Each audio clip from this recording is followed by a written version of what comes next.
దీనితో పాటుగా మరొక అంశం ఓట్ల కోసం గోదావరి నీళ్లకు మంగళం చూడరి గోదావరి నది శ్రీరామ్ ప్రాజెక్ట్ గాని గోదావరి నది మీద ఎల్లంపల్లి ప్రాజెక్ట్ గాని పూర్తి స్థాయిలో కూడా ఏం జరుగుతున్నది అనేది చూద్దాం కాళేశ్వరాన్ని పూర్తిగా మూసేసే కుట్ర తుమ్మిడిహెట్టికే పట్టుబట్టిన సర్కార్ ప్రాణహితతో నీటి లభ్యతపై గతంలోనే హెచ్చరికలు రెండు నదుల నీటిని వాడుకోవాలన్న నిపుణులు కాంగ్రెస్ నిర్ణయాలతో గోదావరి నీళ్లకు త్రిలోదకాలు ప్రాణహితలో నీళ్లు వస్తేనే వాడుకునే అవకాశం ఎగువ వాటాలకు పోను మనకు వచ్చేది ఏంది పిసరంతే ఏడాది పొడవునా ఉండే నీళ్లను వదిలేసి ఎప్పుడు ఇస్తామో తెలియని నీళ్ల కోసం ప్రాజెక్టా లోక్సభ ఎన్నికల్లో బీఆర్ఎస్ పై దాడి కోసమేనా నిన్న చాలా క్లారిటీగా కూడా చెప్పిన మహారాష్ట్రకు సంబంధించి 2000 పైచిలుకు ఎకరాలు అనేది చాలా ఇబ్బందికరంగా మునిగిపోతున్నాయని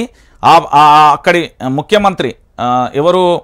అప్పటి ముఖ్యమంత్రి పూర్తి స్థాయిలో లేఖ రాసిండు వాస్తవాలను తెలంగాణ సమాజానికి చెప్పిన ఈ ప్రాణహిత బ్యారేజ్ కానీ తుమ్మిడిహెట్టికి సంబంధించి ఈరోజు మీరు అవునన్నా కాదన్నా నిజం ఏంటి అంటే తెలంగాణ ప్రజలారా కాళేశ్వరం ప్రాజెక్ట్ అనేది కాకతీయుల కాలం నాటి పునాది రాయి వేసిన ప్రాజెక్ట్ అది ఈ రోజుది కాదు అప్పుడే కట్టాలనుకున్నారంట దాంట్లో చరిత్రకి వెళ్తే దొరికిన కొన్ని నిజాలు ఇది వాస్తవాలను చరిత్రకారులే చెప్పాలి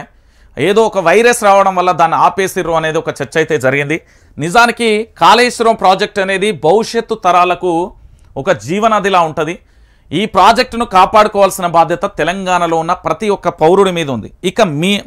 మీ ఇష్టం మనం ఏం చేయలేం